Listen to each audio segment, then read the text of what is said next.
Welcome to choice kitchen. நம்ம இன்றைக்கி செய்கிறது வந்து கொங்கு நாட்டு குடல் வறுவல் செய்ய போகிறோம். இதுக்கு என்னென்ன வேணும்னு பார்த்துக்கலாம். 1/2 கிலோ குடல், 1/4 கிலோ சின்ன வெங்காயம், பூண்டு, இஞ்சி, மிளகு, சீரகம், பட்டை, அதுக்கப்புறம் வந்து மட்டன் மசாலா, மல்லி மசாலா, கரம் மசாலா, மிளகாத்தூள். அதுக்கப்புறம் சுடுதண்ணி வச்சு கொஞ்சம் மஞ்சத்தூள் போட்டுக்கணும். கொஞ்சம் சுடுதண்ணி போட்டு மஞ்சத்தூள், கொஞ்சம் உப்பு போட்டுட்டு நம்ம குடல் தூக்கி இதுக்குள்ளே போட்டு நல்லா அலாசிடணும். அலாசினதுக்கப்புறம் பார்த்திங்கன்னா அந்த குடல் இருக்கிற அந்த மேல் தோல் இருக்கிற அந்த கருப்பெல்லாம் அழகாக பிரிஞ்சு வந்துடும். நீங்கள் ரொம்ப சிரமப்பட வேண்டியது இல்லைங்க. பாருங்கள், பிரித்ததுக்கப்புறம் நல்லா வெள்ளையேன்னு இருக்குது. ஒரு சின்ன குக்கர் எடுத்துக்கிறோம். அதில் ஒரு 1/2 டம்ளர் தண்ணி ஊற்றுறோம். ஊற்றிட்டு இந்த குடலை தூக்கி அதுக்குள்ளே போடணும். போட்டுட்டோம்னா ஆல்ரெடி நல்லா கழுகியிருக்கும். இதை நம்ம யூஸ் பண்ணுறதுக்கு போடுறோம். போட்டதுக்கப்புறமா கொஞ்சம் இஞ்சி, கொஞ்சம் மஞ்சத்தூள், கொஞ்சோண்டு நம்ம சுண்ணாம்பு போடுவோம். எங்கள் ஊர் சைடு கொஞ்சம் சுண்ணாம்பு போட்டுக்குவோம். ஏன்னா அப்போ தான் வந்து குடல் இன்னும் நல்லா ஸ்மூத்தியாக நல்லா வெந்திருக்கும், அழுக்கு இருந்தாலும் போயிருக்கும். அதுக்கப்புறமா குடலை வந்து ஒரு 3 விசில் விடணும். விட்டிங்கன்னு வச்சுக்கோங்க, நல்லா மெதுன்னு ஒன்றோடு ஒன்று ஒட்டாமல் ரொம்பவும் வேகாமல் பக்குவத்துக்கு வந்திருக்கும். ஒரு சிலர் 5-6 விசில் விட்டிங்கன்னா அது ரொம்ப வெந்து போயிடும்.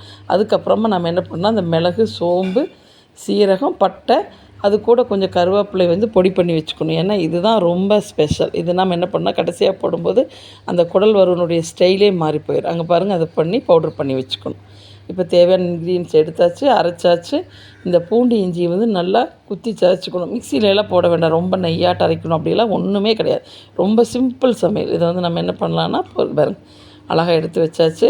அதுக்கடுத்து என்ன பண்ண போகிறோம்னா, அடுப்பத்தை வச்சு அன்னபூர்ணி ஆசீர்வாதத்தோடு நம்ம என்ன பண்ணுறோம்னா ஒரு கடாய் வைக்கிறோம். நல்லா இரும்பு கடாய். இந்த இரும்பு கடாயில் ஒரு ஸ்பூன் எண்ணெய் ஊற்றி முதல்ல வந்து அதை நல்லா தொடச்சிக்கணும். ஏன்னு கேட்டால் சப்போஸ் எங்கேயாவது துருப்பிடிச்சிருந்தாலும் அதை எடுத்துரும். அதுக்கப்புறம் நம்ம என்ன பண்ணுறோன்னா ஒரு 3 குழிக்கரண்டி எண்ணெய் ஊற்றுறோம். பாருங்கள், 3 குழிக்கரண்டி எண்ணெய் ஊற்றுறோம். கம்பல்சரி கவிச்சி செய்யும்போது முதல்ல மஞ்சத்தூளும் சோம்பு தான் போடணும். அப்போ தான் நீங்கள் என்ன செஞ்சாலும் அந்த கவிச்ச வெளியிலேயே வராது. அதுக்கப்புறம் இந்த சின்ன வெங்காயத்தை நான் 1-2 போட்டிருக்கேன். ஒரு சில வெங்காயத்தை முழுசாக போட்டிருக்கேன். அதை போட்டதுக்கப்புறம் கொஞ்சோண்டு உப்பு போட்டுக்கணும். அதுக்கப்புறம் இஞ்சி பூண்டு குத்தி சதைச்சி வச்சதை போட்டுறணும்.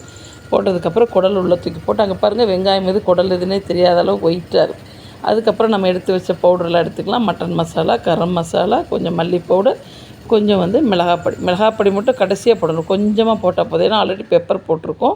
பட் ஆனால் இது நல்லா காரசாரமாக இருக்கும். அந்த வேக வச்ச தண்ணி எடுத்து அதில் ஊற்றிட்டு நல்லா வேக வைக்கிறோம். இப்போ பாருங்கள், வெந்துருச்சு. வெந்ததுக்கப்புறம் நல்லா தண்ணியெல்லாம் சுண்டி அது ஒரு கலர் கொடுத்துருக்கு. இது இப்படியும் சாப்பிட்லாம். பட் ஆனால் கொங்கு ஸ்பெஷல் வந்து நம்ம அந்த மிளகு, சீரகம், கருவேப்பிலை பொடி அரைச்சோம் இல்லையா, அதை போட்டு லைட்டாக ஒரு பிரட்டி கருவேப்பிலை ஊற்றி கொஞ்சோண்டு எண்ணெய் ஊற்றி எடுத்திங்கன்னா அழகான கொங்கு நாட்டு மட்டன் வறுவல் ரெடி. நாம் இதை வந்து சாம்பார், தயிர் சாப்பாடு, இட்லி எல்லாத்துக்கும் தொட்டு சாப்பிட்லாம். All the best.